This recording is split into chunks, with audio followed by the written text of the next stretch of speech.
Sir நீங்க இந்தியாவோட மிக வெற்றிகரமான அரசியல்வாதின்னு ஈஸியா சொல்லலாம். 4 முறை குஜராத்ல ஜெயிச்சிருக்கீங்க, இப்போ 3வது முறை பிரதமருக்கு நிக்கிறீங்க. As the most successful politician in the country, Congress கட்சிக்கு ஏதாவது அட்வைஸ் சொல்லுங்களேன். ऐसा है कि एक तो मैं மற்றவங்களுக்கு அறிவுரை சொல்ற அளவுக்கு நான் ஒன்றும் தீஸ்மார்க்கான் இல்லை. मार्का नहीं मानता हूँ. அதாவது தமிழ்ல சொல்றதுன்னா ஒரே அடியில 30 பேரை வீழ்த்துற ஒரு பெரிய வீரன் இல்லை.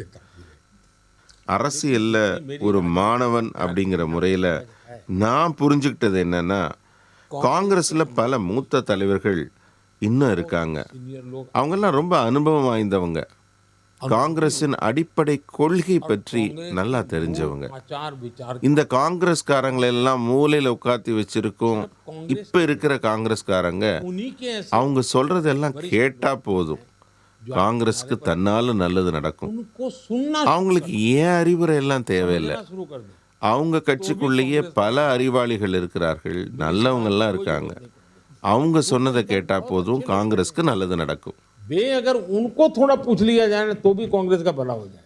பிரைம் மினிஸ்டர் பிரதமர், நீங்க எதிர்க்கட்சிகள் வாரிசு அரசியல் செய்யறாங்க அப்படிங்கிற குற்றச்சாட்டை வைக்கிறீங்க. To talk about the dynastic politics of the இது மக்கள்கிட்ட எடுபடுமா? ஏன்னா வாரிசு அரசியல் அப்படிங்கிறது இந்தியாவில் மட்டும் இல்ல, தெற்காசியா முழுக்க காலாகாலமா இருந்து வருது. இது மக்கள்கிட்ட எடுபடும் நினைக்கிறீங்களா? South Asia for a long time. Do people take this charge seriously at all? पहली बात है कि हमारे देश में एक முதல்ல ஒரு விஷயம் என்னன்னா, காங்கிரஸ் காலத்துல ஒரு வழக்கம் இருந்தது. और भी दुनिया இந்தியாவில் ஏதாவது நடந்தா உடனே அது உலகம் பூரா அப்படிதான் நடக்குதுன்னு சொல்லுவாங்க. இது சரியில்லை. பாரதம் எவ்வளவு பெரிய ஜனநாயக நாடு, இங்க எவ்வளவு பெரிய மக்கள் தொகை, हर एक के अपने எத்தனை வேற்றுமைகள் இருக்கு நமக்குள்ளார. परिवार इसको संभाल ஆனா இவங்க எல்லாருக்கும் ஒரு ஆசை என்னன்னா, ஒரு 4-5 குடும்பம் மட்டும் ஒன்று சேர்ந்து இது எல்லாத்தையும் சமாளிக்க முடியும்னு. ரெண்டாவது விஷயம் என்னன்னா, நம்ம நாட்டில் ஒரு பெரிய பிரம்ம இருக்கு. बहुत बड़ा भ्रम ஒரே குடும்பத்திலிருந்து ஒன்றுக்கு மேற்பட்டவர்கள் அரசியலுக்கு வந்தா நான் அதை எதிர்க்கிறேன்னு. இது தப்பு. அந்த மாதிரி நான் எப்பவும் சொன்னதே இல்லை. இன்னும் சொல்ல போனா நிறைய பேர் அரசியலுக்கு வரணும்னு தான் நான் சொல்லிட்டு இருக்கேன். அது ஒரே குடும்பத்திலேருந்து வந்தா அது தவறு என்று எந்த நேரத்திலையும் சொல்லலை. அதை நான் வாரிசு அரசியல்னு குறிப்பிட்டதில்லை.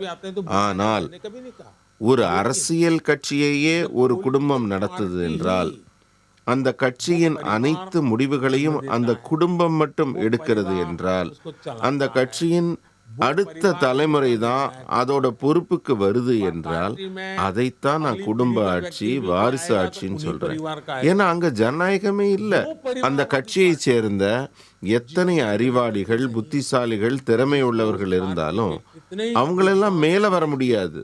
समर्पित அது ஒரு ஜனநாயகமே இல்லை, ஆன்டி டெமோக்ராட்டிக். ये लोकतंत्र के लिए ये உலகத்துல எங்கோ ஒரு மூலையில அந்த மாதிரிலாம் நடக்கலாம், ஆனா நம்ம நாட்டுல அந்த மாதிரி நடக்காது, நடக்க விட மாட்டோம். இந்த நாட்டின் முடிவுகள் பாரதத்தின் இளைஞர்களால், கிராமங்களால், விவசாயிகளால தான் எடுக்கப்படும். இது குடும்ப அரசியல்ல சாத்தியமில்லை. परिवारवादी के अंदर नहीं मिलता है. செய்திகளை உடனுக்குடன் தெரிந்து கொள்ள உடனே சப்ஸ்கிரைப் பண்ணுங்க.